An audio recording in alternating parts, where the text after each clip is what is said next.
قریش کے چند نوجوان حضرت عائشہ رضی اللہ عنہا کے پاس داخل ہوئے۔ وہ منا میں تھیں۔ وہ نوجوان ہنس رہے تھے۔ عائشہ رضی اللہ عنہا نے دریافت فرمایا، کس وجہ سے تم ہنس رہے ہو؟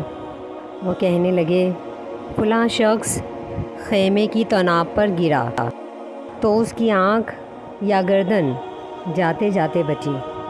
حضرت عائشہ رضی اللہ عنہا نے فرمایا، ہنسو مت، میں نے نبی صلی اللہ علیہ وسلم سے فرماتے ہوئے سنا ہے، کسی مسلمان کو ایک کانٹا یا اس سے زائد جو بھی لگتا ہے تو اس کے بدلے میں اس کے لیے ایک درجہ لکھا جاتا ہے اور اس کی ایک خطا مٹا دی جاتی ہے۔